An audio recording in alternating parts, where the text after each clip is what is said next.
Hello and welcome to the Warhammer Meta Chasers, your live show every Thursday, talking about the biggest and best tournaments coming up over the weekend. Warhammer 40,000 all the time. We're thinking about it all the time. Never looking back, always looking forward to the meta. You can either be it or beat it. My name is Paul Murphy, your host. I'm joined by...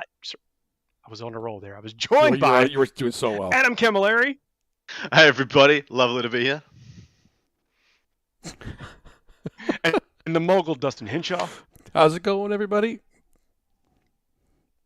The mogul, I like that. Absolutely amazing time. I'll Love take it. This is we're on the precipice of a brand new edition. People are still out there. We have two great events to talk to you about this week, all over the world. Like we get our eye on the world of what's happening in Warhammer. How are y'all doing?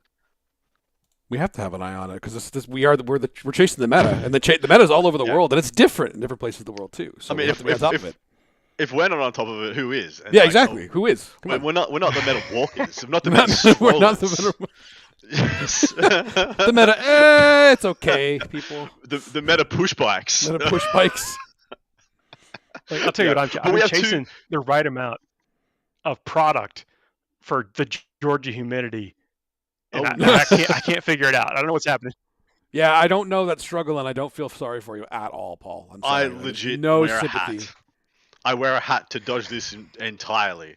But we have two awesome events for you guys coming up. First up being War Games for Warriors, one of the keystone charity events of especially the Northern United States tournament circuit, if not one of the world. Then also we have the Malmo team tournament from beautiful Sweden. And can't wait to dig into it with you. Of course. Well, look, if you were just tuning in after the fact, on the podcast, aggregators do this live, like I mentioned, every week. We have a great chat community. People signing up saying what's up. Sometimes we get players from the events we're talking about coming in, like calling their shots, telling us what they're playing. The first event we're going to be talking about is actually in Lehigh, Utah, in the U.S., and that's where War Games Live is going to be. Yeah, this is really cool because this was the first event Joe ever streamed 2 years ago. This was his very first live stream. So really? This is the third one he's doing. I mean, they move around in the year, these events. So I don't know if it's exactly 2 years since he's been doing this. This could be a couple of months forward, a couple of months back. But the fact is, this is the first time he's done an event 3 times, which I think is really cool. That's actually really cool. It's good to have that nostalgia looking back and all that too. Yeah, 78 players, 6-round event. We run down the stats of what you're going to see there faction-wise, and then after the fact, we break down some of the hottest lists. Sometimes it could be, I've actually figured out, it's typically like a melee list, a shooty list, and a meme list, and y'all have to figure out which one is which. It won't be hard. It won't be hard. It's not always that pattern, but it just so happens that when I'm trying to get a snapshot of an event, I like to get the 3 kind of major archetypes in there. There was some good stuff. We got you pegged, Adam.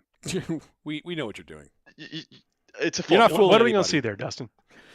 We are going to be seeing the Imperial Super Faction. There is 1 Sisters of Battle, 6 Custodes, 3 Astra Militarum, 3 Grey Knights, and 2 Imperial Knights. Space Marines, there's 2 Dark Angels, 6 Space Wolves, 1 Blood Angel, 2 Ultramarine, 2 White Scars, and 1 Death Watch. Chaos, there's 4 Chaos Space Marines, 1 T-Sun, 2 Death Guard, 3 World Eaters, 8 Demons, and 5 Renegade Knights. Xenos, there's 3 Necrons, 5 Orcs, 2 Tau, 5 Votan. Hive Mind, there's 4 Tyranids and 1 single G-Sealer cult. Eldari, there's 3 Drukhari and 1 Suriani. No Quins. Mm-hmm. Wow. Which means the faction podium is Demons topping it off again at 8. Custodes and Space Wolves pulling up the silver medal with 6. And then Orcs, Votan, and Renegade Knights in third with 5. That is an interesting spread. Demons are just, they're taking over the meta right now. It's really weird to have an folks event. Crack the code? Yeah, I think they have, mate. It's really weird to see a event go by that doesn't have demons on the podium these days, especially in the end, towards the end of this edition. The fact is that demons have some of the best data sheets in the game at the moment, and you can pull whichever one of those data sheet levels that you want. Oh, you need a quick melee source, well, you lean into Slanesh. Oh, you want to be resilient against shooting, you lean into Zinch. You have the always good Bloodthirsters and Khorne portions like Scarbrand, and then you just go to whichever other of the sources that you need. Unfortunately, none of those sources start or end with N or Urgle. Which is a bit of a shame. Are they actually winning events, though, or are they just have a really good win rate, or just people just enjoy playing them right now because they have all those answers? I think genuinely they are a fun army to play. That's fair. Okay. And so that always is Yeah, it's a fun army and it's a strong army. They have the full strong. complement of engaging and exciting rules, cool models, and good secondaries. And I think that is what people are just loving at the moment about them. Yep. Okay. Dustin, I've you actually played with them brought a it couple up. times too, and they are a fun army to play. Sorry, Paul. It's like I was saying. I'm glad you brought that up. It's like what's winning tournaments. Next week we're going to start our patron-only recap show. Yeah. The weekend after we do this, where we talk about the armies and factions that won. That's where we're actually going to call some attention to who's right, who's wrong about our predictions, about who's winning these things. But you got to tune in to find out what that is. Should be fun to look back up. But we're always right. So even if we pick Yeah. different factions, we're always right. So there's no, come on. Completely The only way you'll optional ever show. know is by being a patron. That show will be exclusive to our second patron tier and upwards. So should you want to get involved with that, Warhammer Meta Chasers over on Patreon. As for the top players in attendance, I wanted to break this down a little bit more because one of the interesting things you pointed out, Dustin, is the Eldari super faction is pretty skint. Like there's no one there. Yeah. And what we usually see is that when we don't have any Harlequins, we usually have Ynnari or Drukhari numbers instead. Yeah. Because when people think Harlequins are good and they don't want to play Harlequins, they usually play Ynnari, and if they don't play Ynnari, you play Drukhari because, of course, Eldar players are Eldar players. So it's interesting to see none of that. Is that, do you think, because that speedy, go fast, toughness 3 chassis just isn't cutting it at the moment? Well, it's good, and it still has a lot of play, but I feel like it might have something to do with the terrain, or maybe it's just the players that are there. But because the Drukhari is actually out in higher numbers here, they're probably leaning into the old thick city because they got their core back. So you might be seeing a lot of Talos and Kronos out there again. That's what I feel like. I haven't looked at the list, but I kind of think that's... Sorry? You tried to trap him now, Adam. You were like, this fast toughness 3. You're trying to get him into the GSC. You saw through me because that was exactly right. Why are there more nids in GSC then, Dustin? Boom, boom. Because people don't know what's good in the forces of the hive mind. Okay, I don't know what to tell you. Fair. Also, it's towards the end of the edition. Gene Stealer Cult is not an easy army to play. No. Towards the end of things, people just want to kind of unga bunga send it a lot of the time, which you'll see from one of our lists. But the last thing, and this is towards you, Paul. Space Wolves, baby. They have drowned out. They're a multitude of 3 on top of any other Space Marine. Why do you think that is, brother? No, that second place with the Custodes and the Space Wolves has got me kind of paused on both of those things because it's like I wouldn't have expected the low model count to be where people were going with the Custodes, but then the Space Wolves, I'm willing to bet that a lot of those are not just Space Wolves. They are benefiting from the fact that after 10,000 years, the Space Wolves finally get to benefit from successor chapters. Yeah. You were absolutely right. And perfect segue is what I was lining up, because the top players in attendance starts off with Scott Rumpel, who is playing Space Wolves successors, Born Heroes, Whirlwinds of Rage. You hit the nail on the head, mate. He has elites as his Arcs of Omen detachment. Starts off with a Captain on Bike, 5 Infiltrators, a Judicia, 3x5 Wolfguard, 3x5 Wolfen, 3x6 Skyclaws, 10 Desolation Marines, and 6 freaking Long Fangs. This has been touted. This has been kind of memed on as the Melter Rats build, as in it's got Melter Rats, just kind of little squads of Melter Rats everywhere, kind of running over you. So instead of Space Wolves, it's called Space Rats. I said it. It's going to stick for at least another 2 months. What do you think? I believe I'm shaking my head. Like someone has definitely called them that. Yes, that is real. Yeah. That is very but anyway, what do you think of the list? I hate the fact that this is so good because they just get so much free equipment. They just you asked me before, like, oh, is it T3 that's not good anymore? Like, well, I see a lot of Desolation Marines, and I see a lot of trading units that are just, in some cases, cheaper than ours and better. Like, it's ridiculous. That's what Dorian called out in the chat. It's like all the mortars and all the Desolation Marines have actually kind of put a crimp in the T3 lifestyle. Yeah, exactly right. And this list is so well rounded for literally just being infantry. It's just infantry, but it has everything. It has melee, it has shooting, it has range, it has close combat. It does it all. Has a bunch of fight phase jank as well. I mean, the Judicia in there, I'm assuming, is going to be playing defense for the Desolation Marines or playing in mid-board, insulating the Wolfen, because as soon as the Wolfen That's an extra one. They already have fights last built into something else. It's like a bonus. Yes, and they have heroic interventions here, there, and everywhere. It's really, really good, and it is absolutely terrifying. You want to talk about building into beating demons, which is the majority of what a lot of this field is. This list is it. terrifies them. I mean, maybe he could have another 5 infiltrators in there to really double down, but doesn't need to. Like Wolfen, lol, charge the Wolfen, you lose. We trade 1 for 1. Skyclaws can punch up into anything, and he has enough melters, multi-melters, Desolation Marines to just smash your greater demons ad nauseum. It's ferociously good. Yeah, you gotta love those melter rats. Absolutely. I'm like playing how you into it put it. now, It's Adam. We're gonna make this a thing. It's There's melter no rats, baby. win. There's really no win solution against this. It's like you get close, you get heroically intervene. You charge him, and you charge him, try to get him in hand-to-hand combat. The wolf and fight anyway. There's really not a lot to take. Well, that's the big thing that a lot of people are like. A lot of the plays with this kind of MSU is like, okay, well, I'll just put some OBSEC on there and steal it from you. He's like, well, no, because I heroic into you and I kill you. So. And so the only thing that really I've identified that people have to try and set up when versus, because I'm of the opinion that unless you are a top level tuned list for something like this list outtrades you if you just let it. So you have to go and 2 for 1 them.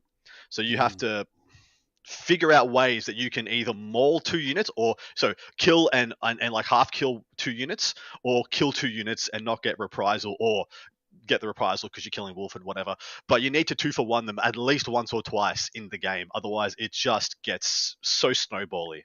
I think the natural predator to this list is Eldari, and Eldari are not present in mass at this tournament. Well, funny you say that, mate, because it was pointed out in the chat that this kind of list and demons play a lot like Eldari does. This plays in some similar ways to Harlequins. It's not as fast, but it's way more durable. Kind of packs the fusion pistol-like elements.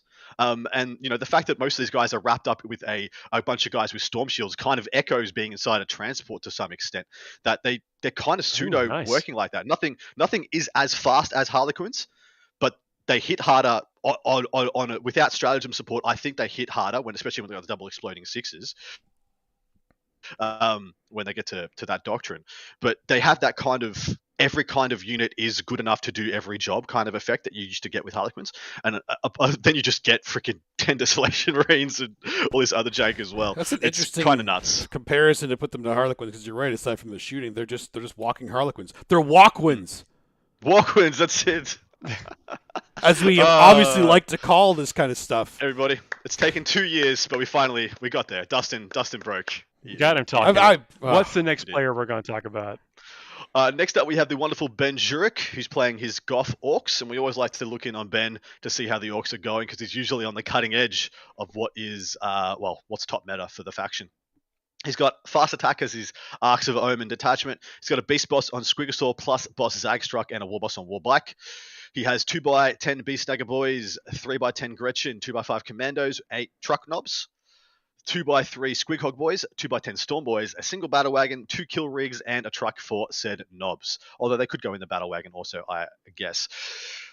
This is pretty quintessential Orcs. It's interesting to see, like, one less kill rig in exchange for the battle wagon, but I suppose that saves you a couple of points that you can diversify here, there, and everywhere. It's good to see you've still got 2 of all the main contenders, 2 Beast Snagger Boys, 2 Commando units, 2 Squiggle units, 2 Stormboy units, essentially 2 killy war bosses, being Zagstruck and the War Boss on Warbike, and then the durability boss in the Beast Boss on Squigosaur. And then it's just got all your ubiquitous points getters, like, the Gretchen, the kill rigs to go and do little bits and pieces, possibly even doing getting the good ritual. bits. Getting those good bits, absolutely, mate. Really good list, really well-rounded, and I think it's pretty quintessential Orcs good stuff. Yeah.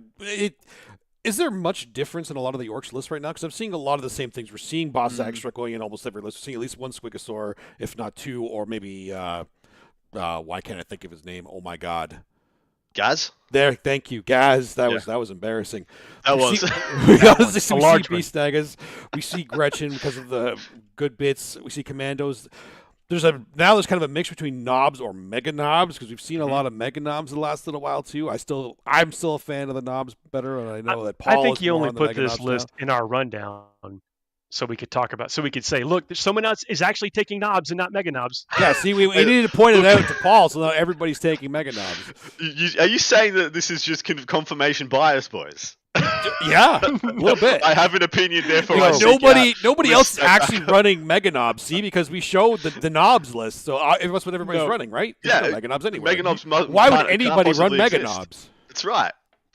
We do highlight some of the top players, some innovators in the field, and this is a long-time Warp player, so obviously bringing them for a very specific reason.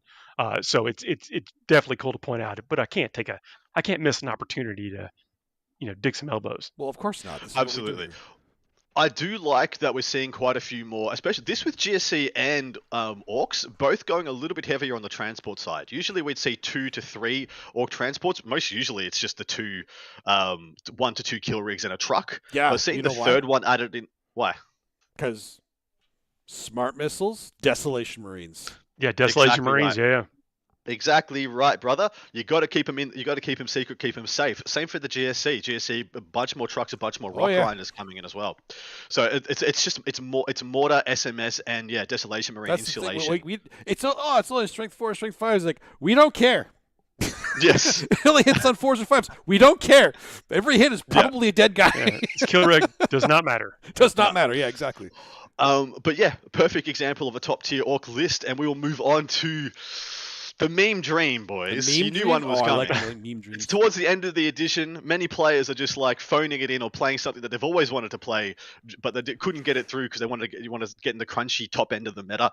This is Jordan Glenhill. He's playing pure Slanesh Demons, and it's not what you would expect. He's like, oh, cool, Fiends and Demonettes. No. He's got heavy support as his Arcs of Omen mandatory.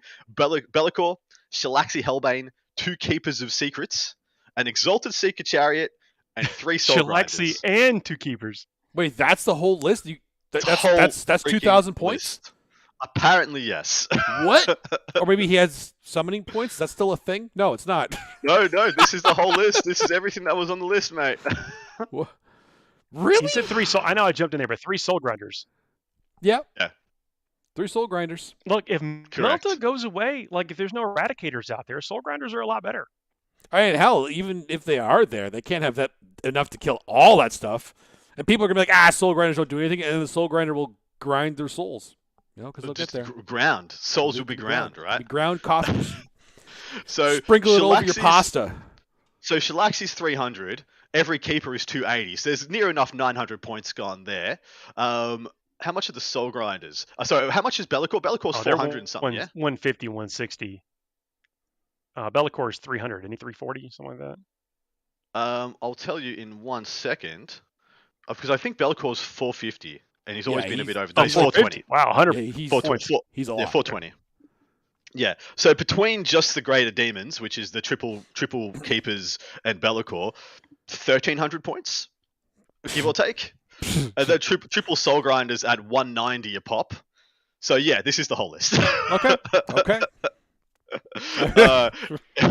So what the Soul Grinders get for their Mark of Slanesh is +4 move, which is actually really kind of interesting when you think about them degrading, because the +4 stays in. +4, yeah. So they go to movement 12 straight off the bat, and so even as they degrade, if they get down to their bottom tier, they're still movement 8. It's actually kind of sick. Yeah, they still kind of push the board. And this, I'll let you know something about this. This terrain is a mix between ITC and apparently Vanguard Tactics terrain, and it is player placed. So that does inform some of his choices, where you can just make sure that the Soul Grinders can actually freaking move. Yeah. They are actually wide, too. That was my next question, because they get really slowed down by ruins, especially if they go around them to get the good bits hiding inside them. Helps me pick my winner in a minute here. Yeah. But the key is that the ITC players pack deems that you can fit through gaps. Like, big models can fit through gaps. You can't stay in the gaps. Like, you can't just be between walls and stuff. Mythically, wobbly modeling between walls, but you can move between gaps. There's no gap that these guys can't move through, but that does make for big ass choke points that you have to avoid when you're placing your player placed terrain. But that is the event, boys. As Paul said, it's time to pick some winners. Yeah. Oh, look, if you're first time here, every week we pick either the faction or the player we think is going to walk away with the title of this event.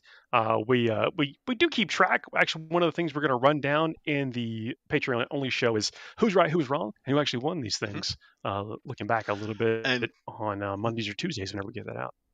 month by month, we're going to have the one of us that was the most correctest. And that guy is going to be like king of the show for the ensuing month. Is going to be like, well, I was more correct last month, so you boys better pay attention kind of stick.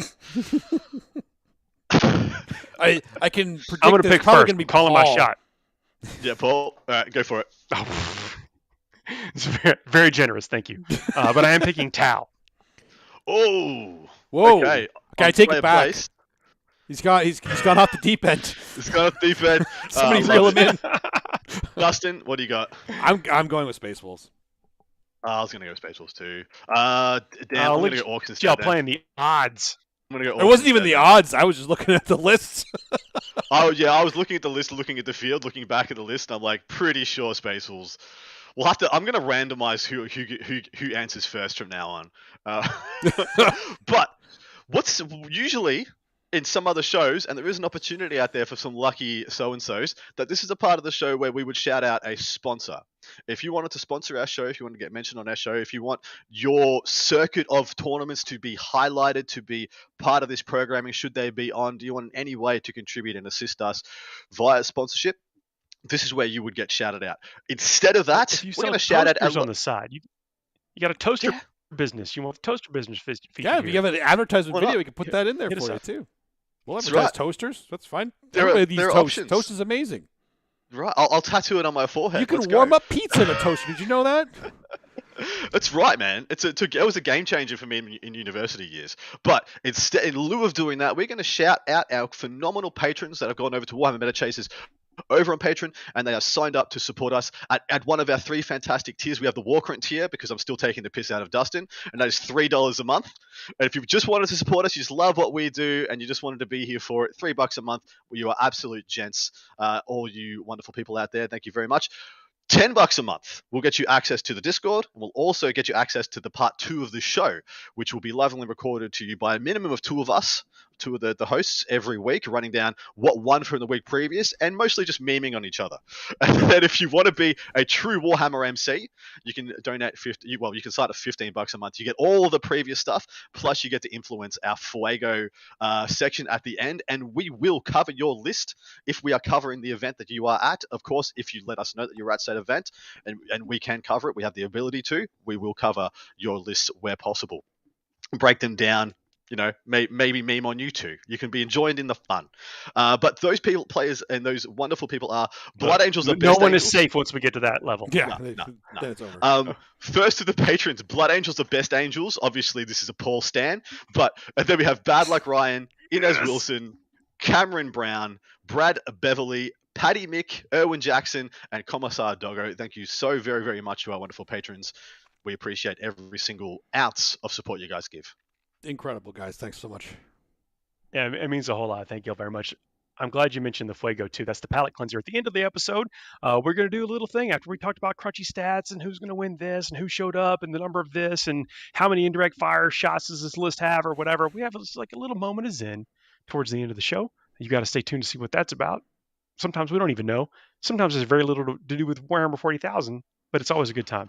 Last week's was Zelda themed. The next Zelda event thing, we're 'cause going the to new Zelda came out. Yeah. yeah. The next event we're going to be talking about is a team event. Love team events.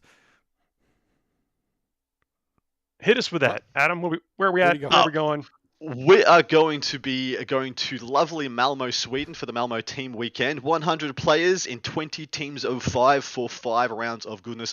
I reached out to my lovely friend and local Neil Kerr for some insights into this event, and he demanded that I shout out these guys and their phenomenal work before we break down their event.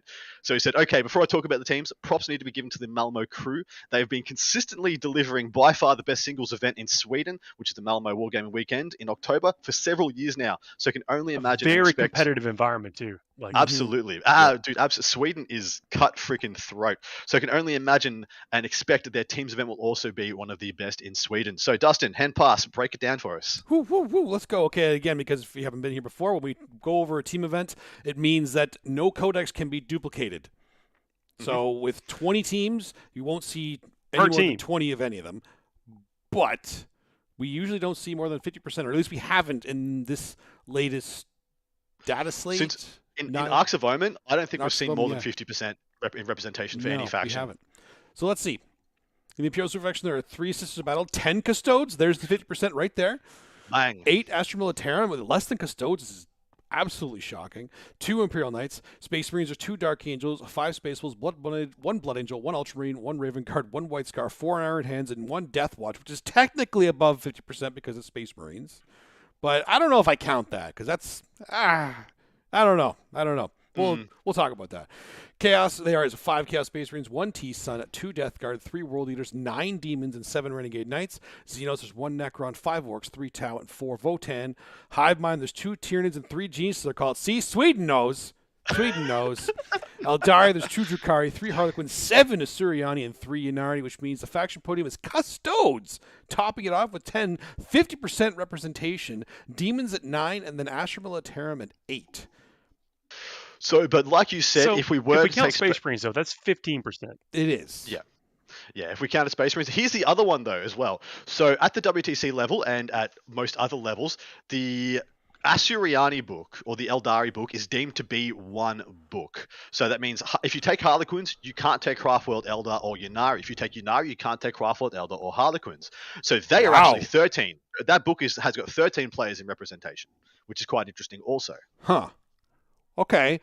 So it's hard to count. Do we count that as in Space Marines as over 50% then? Because Space Marines is... I still kind of don't, because they're very distinct. Yeah. If they were all in the same book, like if Dark Angels, if they didn't have supplements, like supplemental, like their own codexes, I would kind of count them as one, as I count Chaos Space Marines as one, because it is one instance, but it's so distinct, and this is kind of the same reason Harlequins and Asuriani, mostly because I believe they deserve to be represented separately. Yeah. Essentially, that's why. Yeah, no, that's fair. That's fair for sure. And also, a lot of people are interested. A lot of people are always interested in that breakdown of where the power lies, or where people's opinions lie within the Space Marine super faction. Oh, of course. But anyway, that's the most important part about it, because you look at it right now, it's still leaning towards Space Wolves and Iron Hands. Like, that's where it's leaning. Dark Angels have fallen way off, but they're still there. They're still there. Yeah, absolutely. What do we think about that podium? That's pretty much, apart from Custodians being number 1, I wouldn't be surprised to have seen them 3rd, 4th, or 5th, but Custodians number 1 is weird. The other 2 are very much expected to have Demons. Is it weird, though? And because guard. we've seen Custodes topping the podium in team events lately. We have. I still feel like it's weird It's weird to see it on 2 sides of the world. Yeah, it's all over the world. See, that's why we're chasing the meta. We see the Custodes here, go over to Europe, we're seeing them over there, too. Yeah, well, Custodes were 2nd on the podium over at in Leahy, and so it's weird to see them number 1 here. I'm not surprised to see them on the podium. Like I said, I'm surprised to see them number 1. I like the way you say that. Leahy is what is it? Leahy? I'm pretty sure it's Lehigh.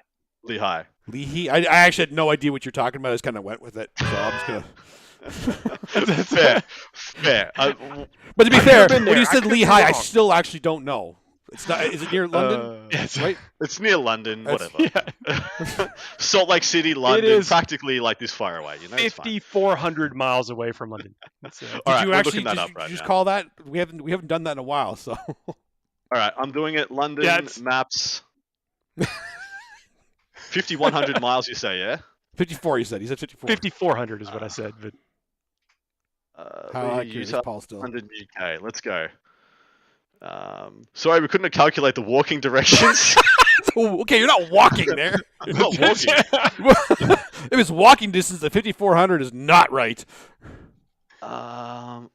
Take you a little while to get there. It will. It will take a little while. What's the distance? Months. Want to know the distance, guys? I'm pretty sure there's a website that'll tell you that. It is. Wasn't It is. Paul able to do that really quickly? Wait a minute. If Paul was doing it, maybe he's just lying about being so accurate. Maybe that's what's going on, because it's been pretty accurate. I'll show you my hands next time. 4,877 miles. 600-ish miles off. Oh, only 600 miles off. 600 is not too bad. That's not too bad. I think it's the furthest you've been from something, but it's still close. Still close. Yeah. fair. As long as you're not walking there. As long as you're not walking.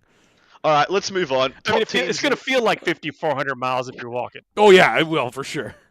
Yeah, that guy who's walking 500 miles and 500 more, he's still like 3,000 short. Yeah. All right, top teams in attendance. 74 years is the first team we are going to be covering, and this is a team entirely made up of Swedish WTC players, including the current and former captain for the last 2 years. So you can expect this to be absolutely stacked.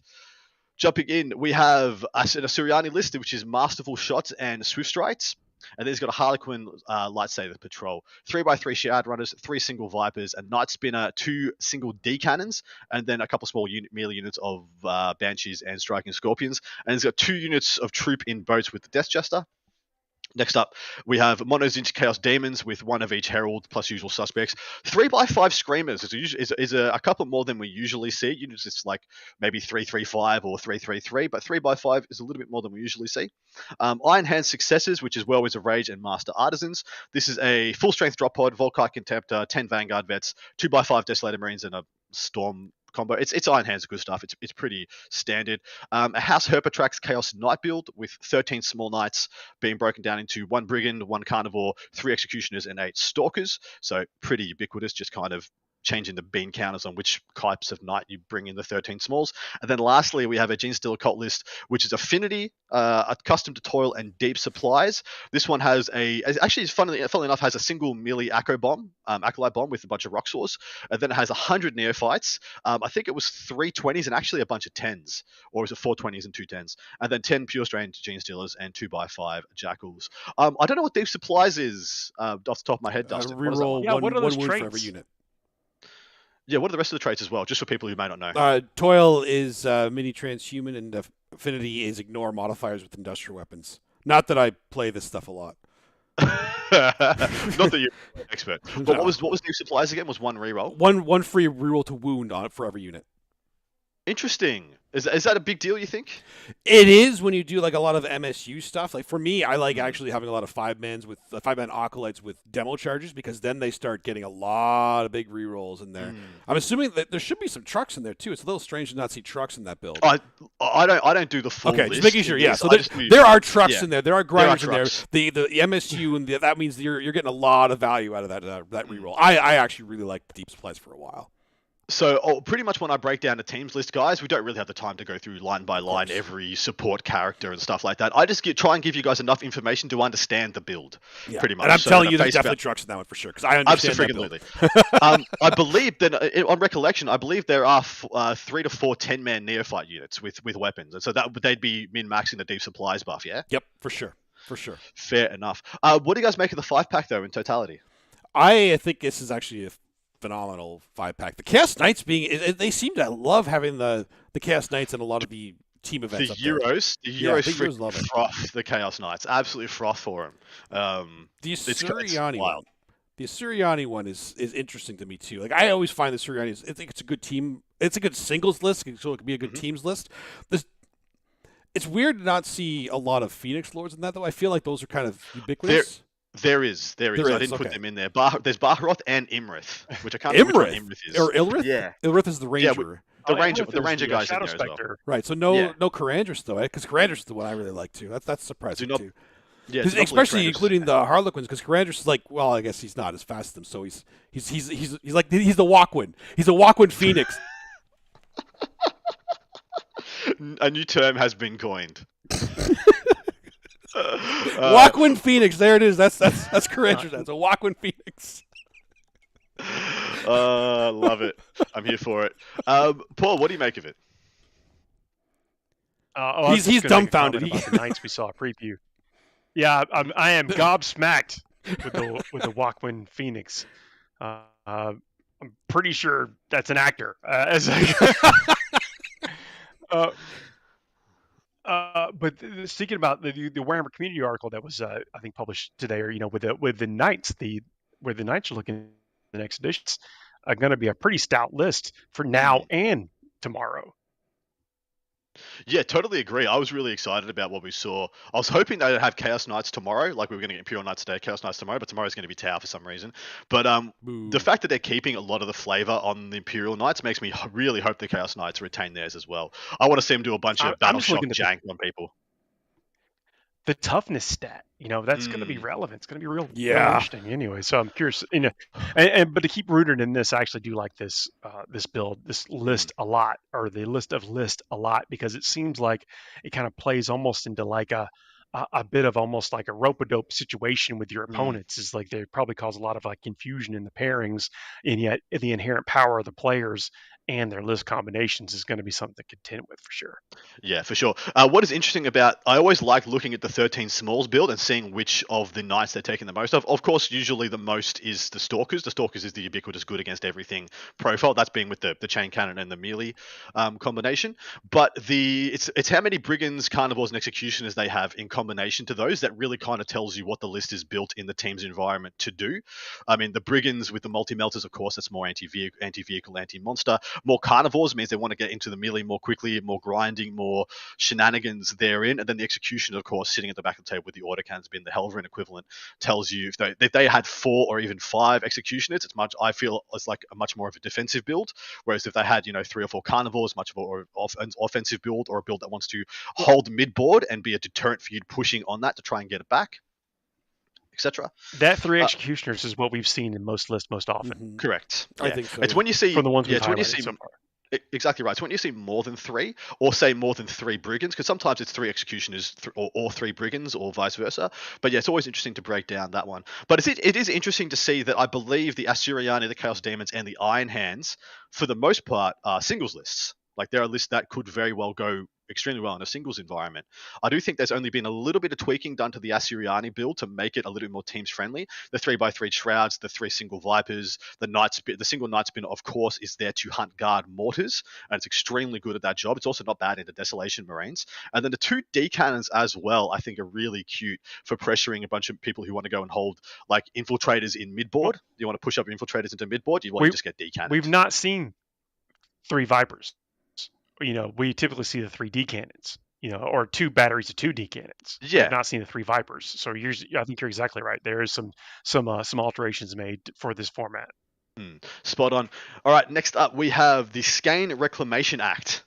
This is 5 Danish WTC players, including one of the returning Juggernauts from their 2018 run to a second place finish at the WTC. First of their 5-pack is a Born Soldiers Astra Militarum build, 20 Kassakin, 2x3 Scout Sense, 3 Plasma Executioners and a Tank Commander, plus Mortars. And then, of course, ubiquitous, Lord Solar and the other bits and pieces. We have an actual Space Wolves build, so not Space Wolves Successors, this is just Space Wolves, which I think is quite interesting. In saying that, it's still pretty much the same. 3 units of Wolf Guard, 2 units of Wolfen, 3 units of Sky Claws, 8 Desolation Marines, 2x5 It's Long Fangs. annoying to re-roll your dice and try to get 6s. You just don't want to fool with that. They so annoying. They still do, they still have a single exploding 6s, not double exploding 6s. But they all have heroic. The whole army heroic intervenes. Just the whole everything. That's important. It's wild. We have Custodes, Emperor's Chosen. This is an interesting one. 3 Venerable Contemptors, and then 3 5/5 Virtus Praetors. So really heavy on the bikes, which I think's a spicy little bit of a take there. Another House Herpetrax Chaos Knight Emperor's build. Chosen. I thought you said Emperor's Children. I'm like, oh, did I? I don't remember them getting the bikes. I may have. Apologies if I did. No. I thought I heard Emperor's Children. They're pretty close to the same thing. They're both oiled up. Anyway, House Herpetrax Chaos Knights, another 13 Smalls. This one is different in its bean countering which ones are which. It's got 1 Executioner. The past list had 1 Brigand, 1 Carnivore, that is the same. Has 3 Brigands rather than the 3 Executioners, and the same 8 Stalkers. Tells you a little bit more about what it's here to hunt. And then lastly, we have another Genestealer Cults list. So the last 2 lists of both armies teams are exactly the same, but this is Twisted freaking Helix. And I'm going to get Dustin to break this down and then explain it, because I do not have words to tell you what this does. Well, Twisted Helix, you usually will see the spam of pure strains, which they have there because they're +1 movement, +1 strength. They have the exploding or auto wounding 6s in melee for their spell as well, which is great. Their stratagem is usually useless because people never bring aberrants. It's just like all your aberrants go down to 1 attack, or go down to 1 damage, but they get an extra attack. But this one will be using it with 10, 9, 5 aberrants. Wow. And they also have the mini transhuman built in. It's actually a ridiculous amount of bonuses you get for being Twisted Helix, I'm not going to lie. Exactly right. So breaking down, it is MSU Acolytes. I think there's 3 or 4 squads of 5, and then 10, 9, 5 aberrants. That's 3 units of aberrants. An Abominant, a Biophagus, 10, 10, 5 Pure Strain Gene Stealers, 2 Rock Grinders, and 2 Trucks. Do aberrants take up 2 spots or 1 spot in a vehicle? So yeah, there'd be 5. There'll be 5 aberrants in 1 grinder, 5 Gene Stealers in 1 grinder, and then whichever 2 of the 10 mans make the most sense in the trucks, and then the other ones go in blips. Yeah. Yep, well, or Deep Strike. Or maybe might have some buffs or something. The Abominant will travel with one of the aberrant squads too. Is probably why it's a 9-man, or probably the 9-man, because then he gives them all rerolls in an aura. So it's melee heavy. I'll tell you that. It's very melee heavy. Why is this a good thing in the current meta? What does it have going for it? As a singles list, it will get mocked by a lot of lists. But in a teams event, you can get this into the right thing. It's like a World Eaters list. It will just run them over. So is that what it wants? It wants to go into a thing. It wants to act like a World Eaters list and just be an aggressive 100%. Push army. 100%. This is not a defensive army. This is not a pick you apart Gene Stealer call list. This is an Unga Bunga Gene Stealer call list. Unga Bunga. I love it so much. That is a ton. That's a ton. Yeah. That's a lot of points. they're 2 wounds each at toughness 5 -1 damage. Yeah. Yep. And they can have Feel No Pain from the Biophages, or they have Feel No Pain from the Vial, but they get like 1 per turn. We'll get the buff from the Biophages. Either Exploding Sixes -1 AP when they're getting attacked, or +1 AP when they attack, or Feel No Pain, 5 Feel No Pain. Like it's or Exploding Sixes. Sorry, was the other one. Yeah. I find this list so wild, and I hope it does exceptionally good. It can do a lot of work. Like I said, if it gets into the right matchup, it will run them over. There's not much you can do about it. Once again, I would like to point out that the Guard list is a singles list, the Space Wolves list is a singles list, and ostensibly the Chaos Knights list is a singles list. The Emperor's Chosen one, why do we think that they're leaning into the bikes a bit more? Well, you want it for the speed and aggression, right? Maybe against the demons? Yeah. Is this a sneaky tandem list to go Unga Bunga across from the Twisted Helix and try and pin people who want to play defensively? I would say so. You think? Yeah. Because that's when I saw it. That's what I thought. I thought, okay, so they're gonna pin people between. You just put them both out. Yeah, exactly right. Oh, you want to sit there as a guard player? Well, here's just an insane amount. I mean, maybe not guard actually. Yeah, don't do it. But I think it's more like Space Marines who want to have a bunch of rerolls, which the Emperor's Chosen turn off, and then the Twisted Helix can just kind of dodge it on good tables. And because they've got all the transports and they're in blips, they're not getting annihilated by the shooting, because you can deploy once you get the blips, you can decide who's where and deploy the good stuff outside of range of the Desolation Marines and stuff like that. And then of course, Gene Stealer Cult can't be drop potted turn 1, which is another big deal. Yeah, that is actually a huge deal. Oh, the blips? Blips are the greatest thing ever. I am scared for them in 10th because they're too good right now, and there's no way they're going to stay that way. I think this is a sneaky like gunline pin, maybe except for into guard. I'm not sure how it does into guard. It might be icky, depending on the guard player. But I think this is a really good 5-pack as well. Give us your impressions of the 5-pack overall, gents. You said it yourself. It's the same armies basically as the last one, and there's a reason, because those are actually it's a strong 5-pack. The Chaos Knights, they just love them there. I'm still not sold on them, but I get why they're bringing them for sure. And it's interesting to see the different dichotomy between the 1 Executioner and 3 Brigands, or the 3 Executioners and 1 Brigand. 1 Brigand. So, like you said again, that just kind of points out what they're looking to play against, which is. It's awkward when you're in a team event and you're doing the pairings and they see that, so they know not to put what that's trying to get against into it. But at the same time, it's also a singles list, so it can fight anything. Yeah, absolutely. Been pointed out in the chat by Ganny and Jay. Space Wolves proper is for the Demons match, I bet. What do the Demons bring to the? What do the regular Space Wolves bring to the Demons matchup? Do they get anything special aside? I want to point out the fact that. The major differences between these two 5-packs here is we've got the Astra Militarum versus the Acerani, which both kind of accomplish similar things of a bunch of shooting. Yes. In this case, the Astrorani being much faster, the Astra Militarum, I think, being ultimately more shooty, more consistently with the shoot, even when you factor in the fate dice and that kind of stuff. So I think the advantage goes to this pack here with the Astra Militarum. I would say so too. The Astra Militarum right now are just so strong.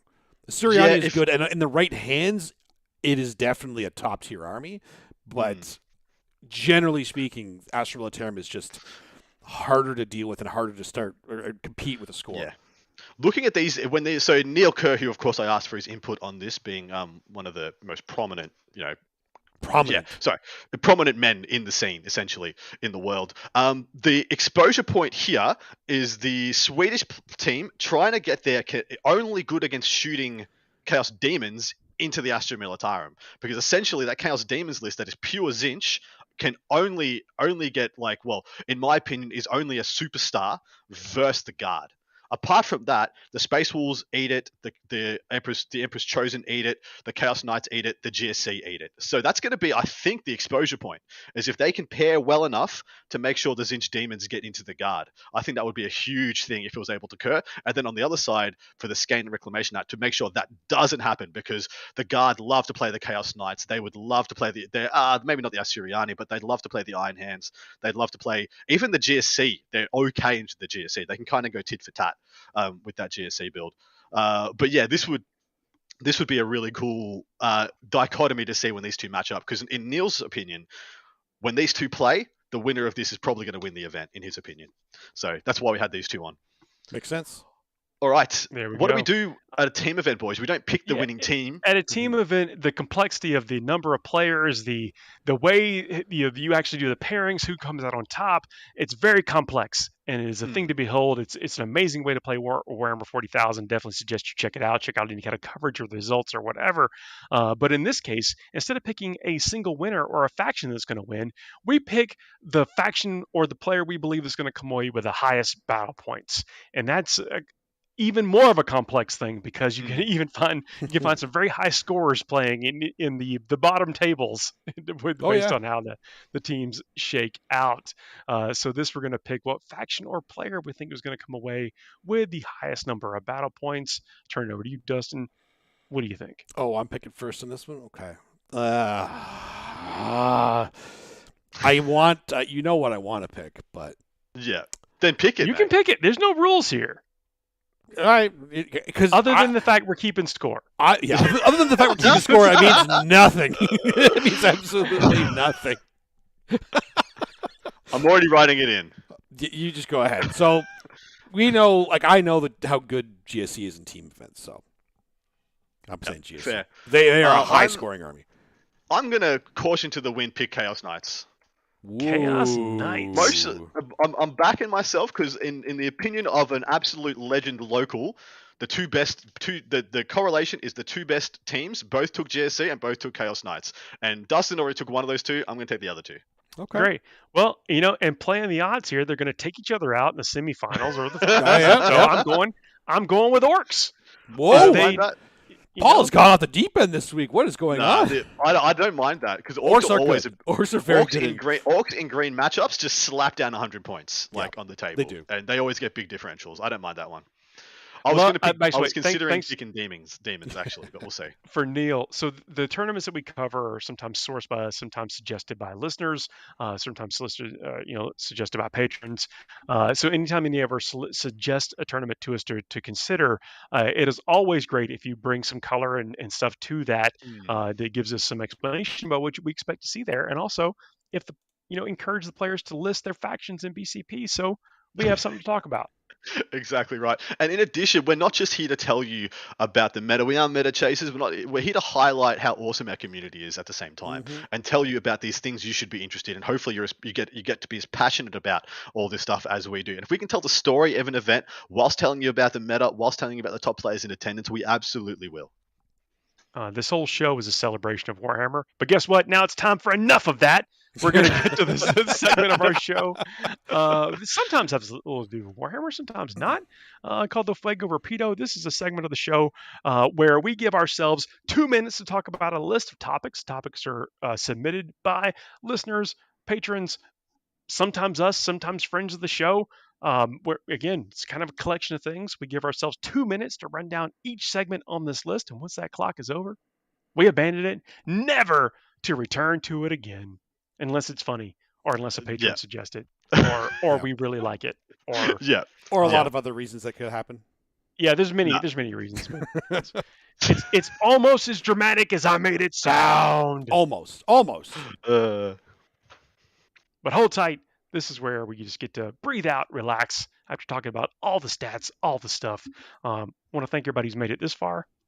This is the fun part. This is the Let's fun do it. part. It is Mother's Day themed because Mother's Day just did pass a few days ago. If you forgot about that, shame on you. And call your mother right now. But also, May 16th is Lagwagon Day. So what? we're close to that as well. Is what? You have to look it up later. Lagwagon Day? Lagwagon Day. Lagwagon Day. I have slow wagon day. Is this another Drop Bears thing? Am I going to look this up and get trolled for?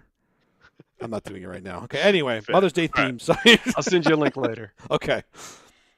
Number 1. What is the earliest memory of your mother you have?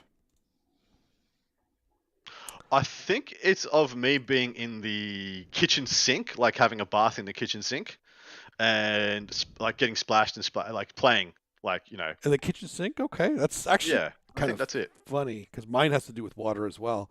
Although mine was a little different. My earliest memories, I was because we had a pool in our backyard, and like all the parents would always get together. They always come over. Everybody would go swimming, and I was like an infant, not an infant, but a toddler, and I always loved running around the pool, filling up my water. I fell into the pool at one point, and I remember vividly my mom immediately diving in after me and picking me out before I hit the water, and I was out before I could even get wet. It was crazy. Oh, we had different childhoods. All right, Paul. I think the earliest was a Christmas where one of my gifts was a Spider-Man costume, and I think I remember being in that Spider-Man costume. I could have fabricated this, completely and totally, but I think I remember being in a Spider-Man costume in like a first Christmas type, second Christmas type situation. A Christmas Spider-Man costume. Love it. So you were a Marvel fan from the very beginning. From Bread. I guess, Bread. coming down, yeah. Wow. And you're a Spider-Man fan? I didn't think Spider-Man was your... Spider-Man is like yes, I mean, I am a Spider-Man fan, but it comes second to the X-Men. The X-Men, That's right. generally, or is there a specific X-Men? I mean, Wolverine specifically, Okay. but Spider-Man is second. I like Iceman. Iceman's that. He's cool. Iceman is amazing. Iceman actually set the comic world on fire because there was a whole House of M thing. They took away all the mutants' powers and they took away Iceman's powers. And people were like, "No, you ain't doing that to Bobby." And they had to be like, "No, we're just kidding." Yeah. Fuego. All right. Next one. What activity did your mom most encourage you to do? Aside from reading for childhoods. me. Really? You were like 3 years old? Get out and get a job, you lazy bum. Nice. My mom actually encouraged me to take up tap dancing. Really? Did you ever do it? Yeah, I did. I did like tap dancing, jazz, ballet, and ballroom for like 5 years when I was a kid. And it turns out when you get to high school, It's not cool? got picked on a lot of fights. And then I quit. But think how popular you'd be right now. You should have just stuck with it. Dude, true. You'd I'm be so so it's one of my popular. it's one of my great shames that I gave it up. It is one of my great shames. I wish I had stuck with it, but instead I cracked to peer pressure and Wow. gave it up. For me, it was like, well, she wanted me to read a lot, so I read a lot. But the big activity she kept pushing me, she really wanted me to play basketball. I was not good, and I did not really enjoy it. There you I go. was a baseball player. I did I was bad at basketball. I was really bad. It was embarrassing. It got to the point that Mom, I can't do it anymore. I was good at hockey, lacrosse, baseball, basketball though. Just nope. I was short too. Like I was a small kid. Yeah, I don't think I have an answer for this. I can't think of a single Really? thing. We did have different the- childhoods, Paul. the first I mean- encouragement: get a job. Go get a job. Yeah, Get a you know, job. just go outside. So did you help me get a paper route? Probably. I will say, could you just go to school every day, please? That's probably what you try. That's it. Okay. Yeah. That's- You know what? that's That's fair. That's fair. Mhm. That is definitely fair. No. That's All right. This one has been solved. On to the next one. What kind of play style would or does, if your mom actually plays this, your Oh mom my uses God. Warhammer, Real aggressive, talk. reactive? Do y'all Oh. know I do a lot of Warhammer stuff? Of course. Really? My mother still has no idea what this is. That's pretty good. I mean, like, a lot. I do a lot of Warhammer stuff. Yeah, a little Alright? bit. You're kind of involved in it. No, I've been for a long time, and I still get that. You got a Warhammer thing this weekend? Is it a weekend? You know, is it? Yeah. Yeah. This is a weekend. I have one. My mom has, I have to give her credit because she has definitely tried really hard to understand it. She has tried. She's asked questions. She's looked at the models. She's asked even like tactics and models that she wants to understand. She wants to. So but at That's this a point, bonus. at this point, she's interested, but definitely doesn't understand it. She would be a reactive player, I think. I would describe my mom's playstyle as anxious. Anxious. that's a perfect word for it. I love that. That is Like, absolutely perfect. She would never want to be charged. It would be too much for her. She'd be like, ooh, no. I'm gonna stay out of charge range. Oh, you moved up. I'm moving back. Nope. Moving back. You can have the Walking objective. It's fine. It's fine. Walking It's fine. off objectives to Yeah, the it's fine. whole purpose is to not get charged. Like, yeah. Oh, what's the max charge range? No, I gotta be. I'm out of I'm that. backing up. Just Backing out up. of that. I'm not gonna deal with that. Not worth it. Oh, I'm at the edge of the board. Can I go back in the reserves for something? I'm gonna play Yeah, a CP yeah. to do that. I'm gonna willingly walk off the table. really walk off. We're done. We're like, oh, it's Leave. no. Sorry, guys, it's late. I'm Yeah. not doing this. There we go. Yeah. and if I had to guess, so probably somewhat reactive. Yeah. So something like a Gene Stealer cult. Well, that was the next question. What Next question. 40K What army would or does your Oh. mom play? Space Wolves would be probably what. Really? Dead set. Shit. Ferocious. Wow, that's intense. Adam, you're talking about anxious. So what army would be the anxious army to Do play? you know on? what? It's funny because, like Paul, it would probably be an orc gun line because the morale would be super low and lots of Gretchen because they're just like, oh, run. Like, "Ugh." Orc gun line. So old school, Yeah. like I say old school by like 7th edition, but Evil Sons was it? No. Yeah, Bad Moons. Bad Moons. Yeah. It'd be like, yeah, Bad Moon orc army with like really low morale. Like the orc, the war bosses are never in range for mob rule. Like it's just Yep, I can Yeah. see that. I can see it. I think my mom would probably play like Astra Militarum. Specifically pick. because she loves horses and they have cavalry. So Oh, there you go. yeah, There you she go. loves horses. The first thing she does, like, what army has horses? I'd use that. Just max Rough Riders every game. Hey, look, that's one of the coolest things about Warhammer. Play what appeals to you, Exactly. and you can make it work. Yeah. Of these armies, like your mum has the strongest archetype. Yeah. It's like, just take the horses, and I'm like, oh crap, she's got 30 Rough Riders and Lord Solar. This is actually not bad. Well, see, she'd be a good general too because she was a principal for most of her career, so she's really good at giving orders. So she'd be a commissar herself, you know. It'd be pretty fun to watch. What's your mum's first name? Rose. Commissar Rose. We can make Commissar that a thing. Rose. That has a good ring to it, yeah. Not bad. It does. Not bad. Yeah. Okay. Working a Down with it. little, was it Lady Oleander bits, and So- you got yourself a character. Wow. Which is leading us into our next. I'd read ahead. You read ahead. I should You're leaning into it now. Yeah. So the Oh last damn! question, I didn't, and we got there. that was like a good leeway or a good segue Was. rather. Your mom is a Segue special master. character in Warhammer. What is her special rule or bonus?